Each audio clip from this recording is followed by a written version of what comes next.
Before we begin, I'd like to talk a little about the different ways to hold a pencil. I'm sure you all have a way that's comfortable to you, but like holding a musical instrument, there's a right way and there's a wrong way. It's one of the most common bad habits I see in beginners as well as intermediate students, and a bad habit like that will limit any progress you can make with drawing. I'll be pointing out how I hold my pencil throughout the course, but let's start with some basics. This is a mechanical pencil with 2B lead in it. As I've mentioned before, in my opinion, it's the most versatile lead, so you'll see me using it to do my preliminary drawings and a lot of basic shading during the course. You'll be changing the way you hold your pencil throughout your drawing, depending on what effect you need to achieve. Holding your pencil close to the tip like this will give you shorter, sketchier lines. It's good for applying pressure to your pencil to make a dark line and for control over detail like an eyelash. The further back you hold it, the wider your strokes are going to get, and the more control you'll have over the pressure you put on the pencil. Let's take a look at my finger configuration when I hold the pencil at this distance from the tip. The pencil rests on my ring finger and on the top of my hand. The pressure and some of the motion is controlled by my middle finger and thumb. But look at my range of motion. As you can see, it's limited to about 1 inch. And by the way, my pointer finger is almost unnecessary in this configuration. It's moving with my other fingers, but not adding any control. The majority of the motion is in the movement of my arm, and not even at the wrist. As you can see, that's completely stiff. My elbow joint is doing all the moving right now. Most people think drawing is in your hand. I say it's in your whole arm. As you can see, that's given me nice, straight, expressive lines. Notice I'm not applying the pencil both ways. That would make a scribbly line like this, which doesn't look good. I'm only applying the pencil to the paper and drawing a line from left to right, then lifting it up on the way back to the left.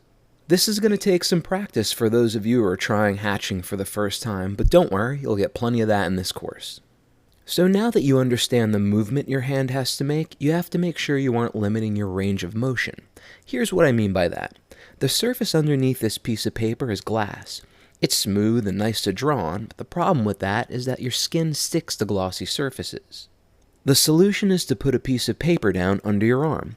The paper is smooth and matte, so your hand won't stick to it. That'll also come in handy to avoid smearing the pencil lines beneath your hand when you work over areas that you've already drawn or shaded on.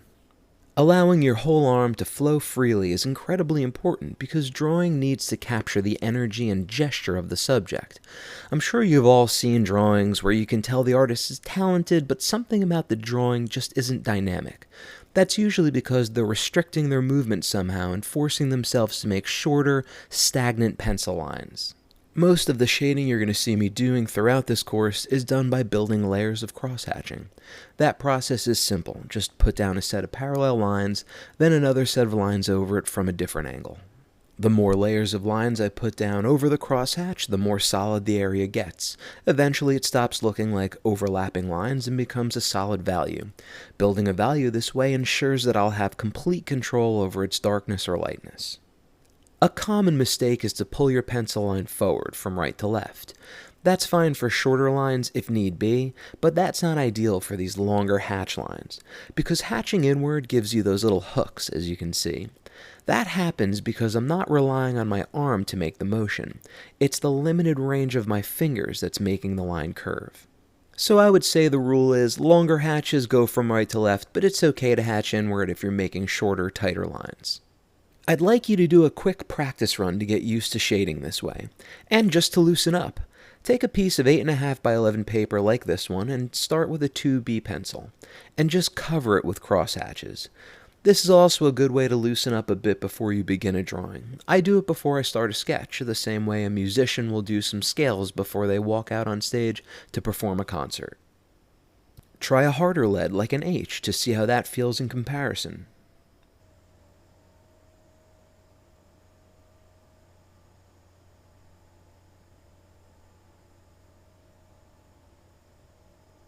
And once you're loosened up, go to the course curriculum and download the shading exercise and print it out on a sheet of regular 8.5 by 11 printer paper, and I'll explain how it works.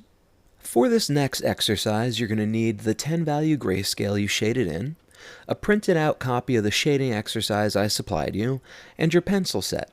And I want you to set it up just like you see mine set up on screen. Tape the shading exercise and the grayscale next to each other and line up the pencils with their corresponding values. Here's how the exercise works. As you can see, each box in the blending chart has a number in it. I'd like you to fill that box with the corresponding value, using its designated pencil. The brackets above the boxes show the distance I would like your blend to span. Notice each set of boxes has a specific blending technique I'd like you to use to achieve the gradient.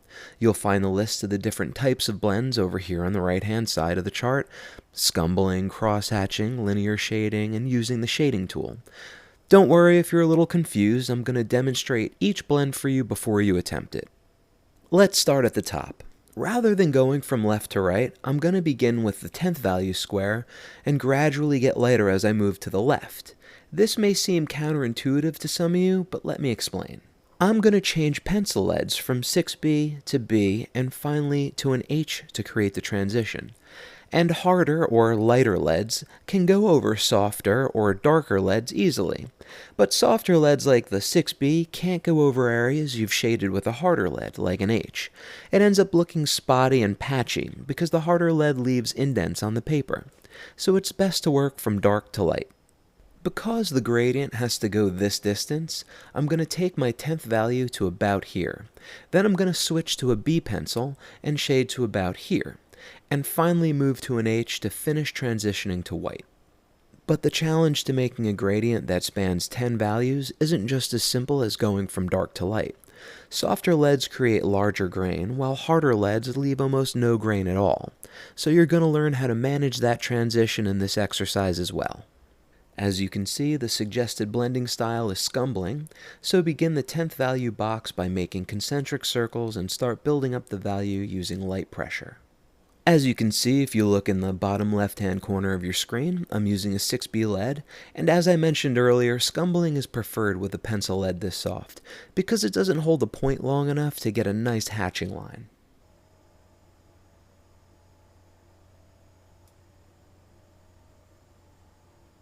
Notice that I'm just crossing over the line into first value a little. This way I can overlap the shading I'm doing with the 6B pencil with shading from the B lead. This whole area is going to be overlap, and that's going to help transition the different pencil grains. So if this is the area I've designated to be where I make the transition to a B lead, I can start applying more pressure and building up this area.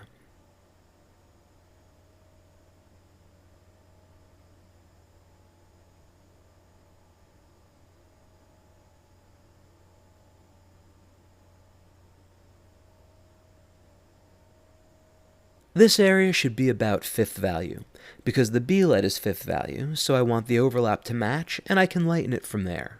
I'm going to break the box into thirds, applying the most pressure to the third on the right.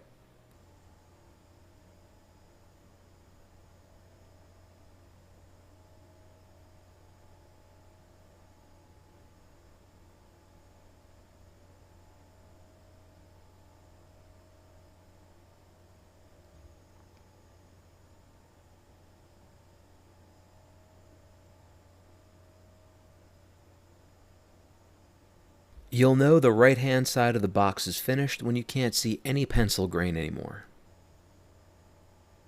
I'm going to switch to a B lead to fill in the midtones of the gradient. As you can see, the 6B left behind very large, noticeable pencil grain. To manage that, I'm going to shade over the entire transition with the B lead. That's going to fill in the grain the 6B left behind. This lead is so much lighter that it won't affect the value, just make the grain appear less dramatic. I've also changed from scumbling to cross-hatching. Remember, a B lead is relatively hard, so hatching is the best approach to shading with it. The idea is to make the gradient as smooth as possible, so your job is to get the hatching and scumbling to blend together seamlessly. As I mentioned earlier, I try not to hatch from right to left, but my range of motion is limited because my paper is taped down, so I have to break my rule. You'll see me do that from time to time in this course, and it's usually for this reason. Try to shade down to about third value. That's where the 4H lead is going to take over and bring it down to first value. It's okay if your pencil lines go outside of the box. It's more important that you get a fluid motion. You can easily go back and erase afterward. That looks good. Let's move to the H pencil next.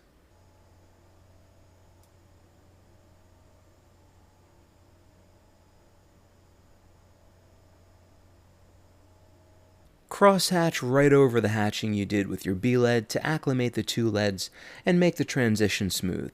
By the way, by now you've probably noticed that my shading, and probably your shading, has a lot of texture to it. That's deliberate. We will move to smoother shading later in the course. The further towards the left, the less pressure you should be applying to your pencil, and the fewer hatching lines you should be drawing. And leave about this much of the rectangle plain white paper. Now just run your rubber eraser past the outside of the box to fix your line. It shouldn't take more than 1 or 2 passes, and you should be left with a perfect gradient.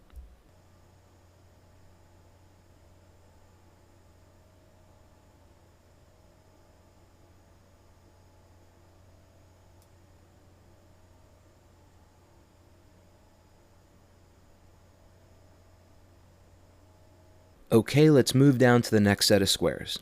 As you can see, I want you to blend from 6th value up to 2nd value using cross-hatching. Be sure to make your blends span the length of the bracket above each box. Again, I'm going to be working from right to left, or darkest to lightest value, so we can fill in the grain from the softer lead with a pencil with a harder lead. So for 6th value, you'll need a 2B lead. Begin by hatching in the first box. Remember to overshoot the distance of the blend. If it helps, give yourself a light line for your target. So, I'll use my 2B pencil up to this line to shade from 6th value down to 4th value, then let the F pencil overlap the area and lighten the shading from there.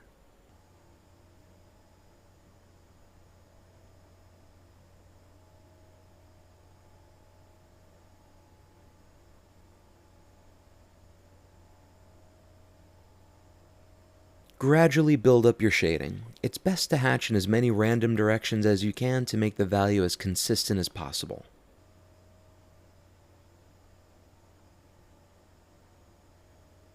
Just keep going over the area and building it up until it matches the value on your reference chart. Don't worry about shading outside of the lines, you can clean that up with your rubber eraser afterwards.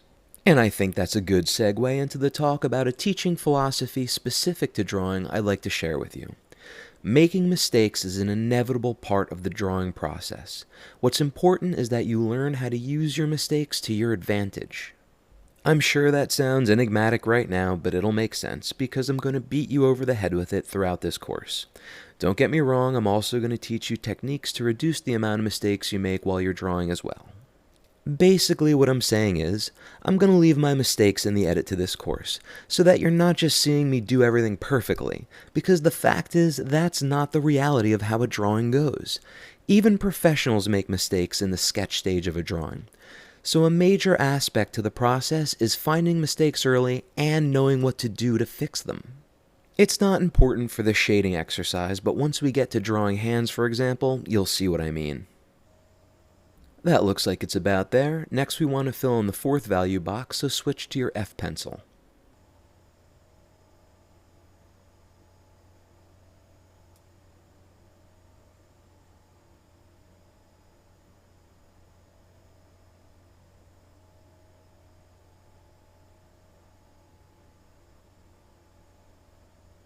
It's getting close, just keep comparing it to the 4th value box in your grayscale until it matches.